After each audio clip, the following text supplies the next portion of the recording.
Auto వాళ్ళు చూసి కూడా ఏమంటారు లేదు చూడండి.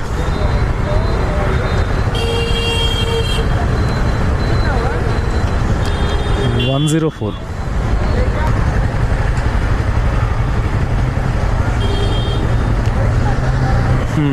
అయిపోయింది. 10:11 ఇప్పుడు టైం ఎగ్జాక్ట్గా. టోటల్ అర్నింగ్స్ ఎంత వచ్చినాయి చూపిస్తాను, ఎన్ని ట్రిప్స్ చేస్తాను చూపిస్తాను. ఈరోజు టోటల్గా 3 hours వర్క్ చేస్తే 7 trips, 520. పెట్రోల్ వచ్చేసి 36 + 12 అంటే 36 kilometers